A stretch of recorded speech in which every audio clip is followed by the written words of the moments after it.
Media recognition from Bloomberg, Reuters, recycling trade publications. Patented process for 100% recovery of critical metals, including cobalt, lithium, nickel, manganese, aluminum. American Manganese is focused on recycling lithium-ion batteries for electric vehicles. American Manganese trades on the TSX Venture, AMY, the US, AMYZF, and Frankfurt 2AM. For more information, visit AmericanManganeseInc.com or phone me, Larry Ray, at 778-574-4444.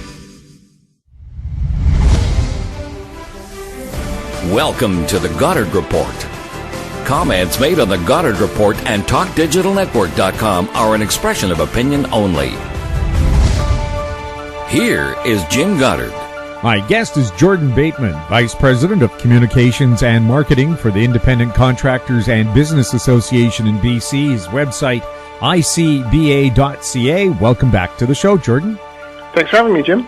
Jordan, you've made no secret that you're on the side of business and would like free enterprise to flourish in British Columbia.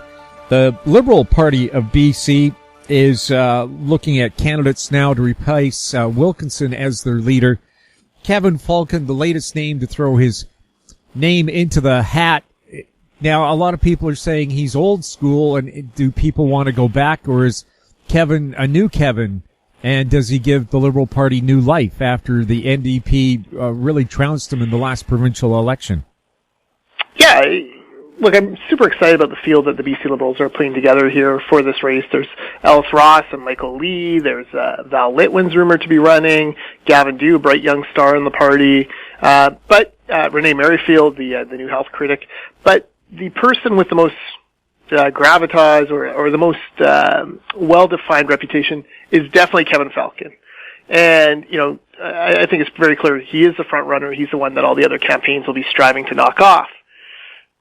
It's an interesting thing. So Kevin Falcon rises to public attention kind of in the mid to late 90s.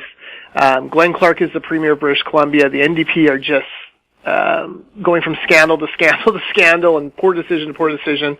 Falcon starts a campaign called Have You Had Enough Yet? And packs out rooms in Surrey and the Fraser Valley of, you know, more than 1,000 people protesting Glenn Clark and those governments. In 2001, the Liberals win power. He becomes a Minister of State for Deregulation. I can tell you he was very successful there. In fact, when I was at the Taxpayers Federation, we had, I had on more than one occasion, people come to Vancouver who specifically wanted to meet Kevin Falcon. This is after he was out of public life. They wanted to meet Kevin Falcon because they wanted to talk about his work in deregulation. They were very interested in it and how to mirror it in their countries. From there, he became Transportation Minister. You and I are old BC people. You know, I think there's three great Transportation Ministers in BC history: Flying Phil, Alex Fraser, and Kevin Falcon. And then he ends up as Finance Minister after Christy Clark wins the leadership and becomes Premier, and, you know, charts a very fiscally conservative path. But he retires from politics in 2012. So really a 15-year kind of career. But it's now been a decade since he was in those offices. And, you know, I don't know about you, Jim, but I think back to some of my positions, some things I thought 10 years ago, and I've changed, I've evolved. You know, certainly being a dad for me has changed my view on a number of things. Kevin has two daughters. I'm sure that's shaped his views on life. He's been in the private sector now for a decade. I'm sure that's shaped his views of the economy as well. So I'm very curious to see from him, like, how have you evolved in the past 10 years? You know, we know what your political brand is, but, you know, what are your views on various issues? Not just social ones, but, you know, fiscal ones, economy building ones as well. And I look forward to seeing him kind of share those over the next 9 months or so. Well, when he was finance minister, we still had tolls on BC bridges. We still paid medical premiums. Would he bring those back? Yeah, great question to ask him. I highly doubt it. I think both those issues have changed. You know, I think at the time, as a fiscal conservative and kind of coming out of that 2008 recession, the idea of having people pay tolls, you know, it was kind of a user pay system, so I think maybe that had a different resonance. Certainly that's not going to, I just don't see any scenario where those come back on the Port Mann Bridge. But those are great questions. I'm like, how have your views changed on that? How have you evolved in your thinking on that? Affordability today, an incredibly different issue than even affordability 10 years ago. I happen to be looking on a real estate website, just kind of, as we all do in British Columbia, scrolling through and seeing what's for sale in the neighborhood and whatnot. And, there are homes that, were bought 3-4 years ago that have doubled in price in our neighborhood in Langley. There are homes that, bought 8-9 years ago that have quadrupled in price. And you go, okay, so there's clearly, affordability clearly is worsening. It hasn't gotten any better under the NDP. House prices are through the roof, and we can talk about lack of supply later. But, it's important to talk to Falcon and find out from him and the other candidates, like, how do we make life more affordable while not eroding people's, retirements, which is often wrapped up in real estate in BC. Now, the last time we talked, you said one of the issues with affordability in BC is the lack of supply. And while the rest of Canada is seeing an unprecedented boom in housing starts, in BC they're on the decline. Why is that? And could Kevin Falcon be the person to turn that around?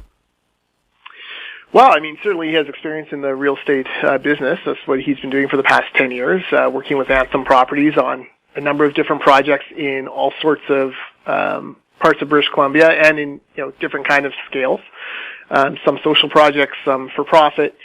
He's seen a lot of city halls and dealt with a lot of mayors and councils and a lot of different red tape. I hope that's one thing that hasn't changed about him, and I suspect, philosophically, he still believes in cutting red tape and cutting bureaucracy, making it easier to get these things rezoned. You're right. We've got to find a way to get more supply into the market here in BC, or we're going to continue to price our young people out of it. It's very simple. It's a simple solution, but let's flood the market with supply, and all of a sudden you don't have bidding wars over the same property, and that brings the cost down. With people working more and more from home, of course, do you see people returning to offices in droves, or will it be sort of a couple of days in the office, 3 days at home scenario that you see? Yeah, that is probably the most pressing question going forward here. I can tell you at ICBA, where I work, we're moving to a new office in Surrey in July. Looking at it, we think that, some of our workers will still work from home a day or two a week, depending on their schedules and their preferences. I think it's so hard because you want to create a corporate culture, and that requires communication and people being together. There's obviously economies of scale of having people together, and the communication is usually better. But at the same time, there is a desire, especially among young people, for more flexible work arrangements. I know myself, I've been trying to work a day a week from home, and, I try to save my writing for those days and kind of the things I can need a little bit of peace and quiet to do. And it's been successful. So, honestly, Jim, I think a lot of it's just going to depend on the boss. Whoever the person in charge of the company is. Do they want you back in the office? Chances are you're going to go back. Are they comfortable managing a partially remote workforce? If they are, then you'll still be able to do that. So it's just going to be kind of determined by the boss. On a drive to the hospital in North Vancouver, I noticed a tremendous amount of construction underway there. How is construction doing in BC right now? Oh man, it is booming. We are back to pre-COVID levels of construction. Several major projects running full tilt now across the province. So that's taking up workers. Housing starts, not as high as we would like, but still there are homes being built, and especially condos and whatnot. Yeah, you're exactly right. Right now our office is in Burnaby. There's 3 huge construction areas in Burnaby. Metrotown, where I am, there's towers going up all around us. I'm looking out the window right now at rebar being lifted onto a tower being built by Thin developers. There's Brentwood, down the hill from Metrotown. The amazing Brentwood, as Bob Rennie coined it quite correctly. It's booming. And then there's the city of Lougheed, further down Lougheed Highway towards Coquitlam. And it's growing. And that is not the Lougheed Mall we all grew up with. And it's exciting. It's exciting to see. It's exciting to think about when these little villages are all built out and the thousands of people who live in them. And it's almost like, I know that you're a big fan of New Westminster and the development done there. It's almost like they're building little pocket new Westminsters in 3 different parts of Burnaby. It's exciting. Like it's an exciting thing to see, and I can't wait to see those folks move in and get used to their new communities. We'll have more with Jordan Bateman right after this. Engineer Gold Mines is focused on the exploration and development of the historic high-grade Engineer Gold Mine situated 32 kilometers southwest of Atlan, British Columbia. Engineer Gold Mines is fully permitted for surface and underground exploration with the drill program now underway. Engineer Gold Mines Limited trades on the TSX Venture Exchange, symbol EAU. For more information, please visit us at engineergoldmines.com. Don't miss out. Stay informed. Receive the HowStreet.com weekly recap with thought-provoking podcasts, radio, and articles delivered to your inbox. Sign up for the HowStreet.com weekly recap on our homepage at HowStreet.com. Welcome back. We're speaking with Jordan Bateman. Jordan, you had a surprising, a shocking statistic for us last time we talked. You said the suicide rate for construction workers is shockingly high, 7 times that of the average population. What's being done there? And I think you have a program underway to try to turn things around. Yes, there's no doubt that mental health, even before the pandemic, has been an issue for many of us across British Columbia. We see it manifested in suicide rates. We see it manifested in opioid addiction and accidental overdoses. Construction workers are a demographic that is very prone to that. They're young. Sometimes they work in a physical job, so sometimes they feel the need to self-medicate. They are, construction is a high-pressure situation. You're constantly thinking of your personal safety. You have to be aware and on guard constantly in order to, make sure you're protected and protecting your fellow workers. So there's a lot of stress on these young people, mainly men. Construction industry is still about 92-93% male. A lot of stress on these folks to deal with these issues. Add COVID onto it, takes it to a whole new level. There is nothing easy in COVID. Like even going to the grocery store is not easy. And that takes a toll as well. So, ICBA, we worked for a long time on a workplace wellness program. We announced it on April 26th, and I'm happy to report that on June 1st, in our first group, there's 25 companies that will start the wellness program. It's a 12-month program with various tools for their workers, toolbox talks for their foremen to deliver, all sorts of site posters. There's videos for people who want to go further in depth. Online courses, all of that. That will start rolling out then. We already have another 30 companies looking at a July 1st start. So it's exciting. It's exciting to see it embraced by the industry. It's exciting to see our members really believing that this is important to get to their workers. And we're very hopeful that this is a long-term successful program. Now, something that we also like to talk about, Canadian talent, or maybe the lack thereof, or maybe the ignoring of it. You have an issue that you've been thinking about, how 4 major organizations in the Lower Mainland have not sought Canadians for their top jobs, but have reached instead into the U.S. Yeah, this is a trend that's kind of come back on the radar in the past month or so. And you're right, 4 organizations who have decided that the person who should lead their organizations needs to be American. So, to give you the example, Downtown Vancouver Business Improvement Association, led by Charles Gauthier, who, frankly, a public policy legend in BC, I think probably 30 years there at the helm of the DVBIA. Charles is retiring. His replacement just announced today from New Orleans. TransLink, new president coming in. They didn't promote from within. They went outside and they went to a person whose previous job is running Maryland, like as in Baltimore, Maryland, Maryland Transit.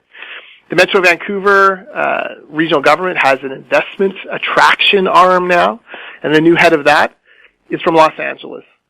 And the new planning director for Vancouver, which is, chief planner, is probably sometimes more powerful and higher profile than even the city manager job in Vancouver. That individual has just been hired, and they're from Dallas. So, New Orleans, Maryland, LA, and Dallas causes me to raise an eyebrow. I'm pondering precisely what is going on. Is this just coincidence? Is this a trend?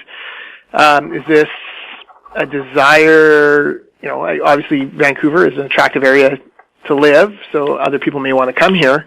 I don't know. I just find it a little discouraging that there isn't a higher view of the executive talent and leadership being developed in these Canadian organizations. Well, I'm going, a planning director from Dallas. I think the vision of Dallas, what you see there, a steel of glass, concrete, and freeways dividing the city. How is that going to fly in a place like Vancouver where they want everybody to bicycle everywhere and plant a tree in the middle of the road?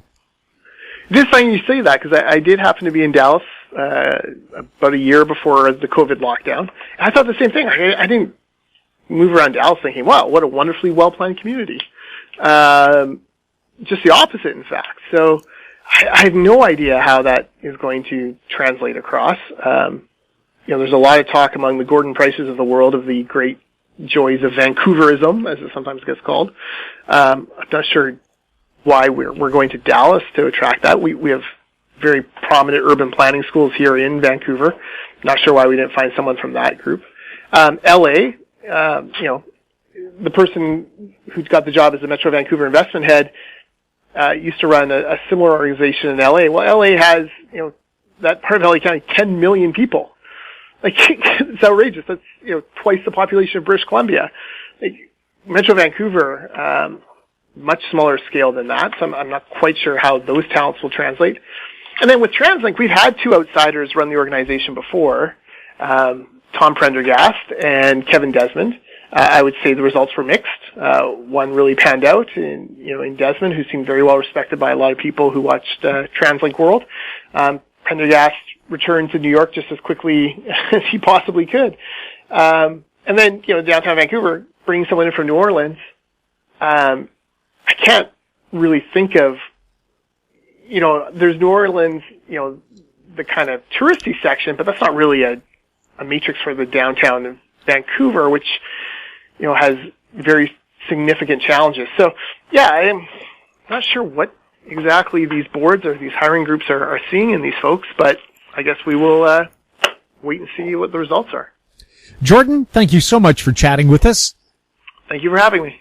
My guest has been Jordan Bateman, Vice President of Communications and Marketing for the Independent Contractors and Business Association of BC. His website, icba.ca. Jordan, by the way, if people are interested in a construction job, where should they go? Yeah, we have a great website for that, icba.ca/jobs. Upload your resume there, and we will connect you with a employer within 24 hours. And you can be on the site fairly quickly if with the right connection. Thanks again, Jordan. Thanks for having me. If you have any questions for Jordan or any of our other guests, you can send them to info@housestreet.com, and we'll ask that question for you. Our YouTube channel, Talk Digital Network. Find us on Twitter at Talk Digital Net. We're also on Facebook. I'm Jim Goddard. Thank you for listening. Comments made on the Goddard Report and TalkDigitalNetwork.com are an expression of opinion only. The Goddard Report is available online and mobile at TalkDigitalNetwork.com. The Goddard Report is a production of House Street Media Incorporated.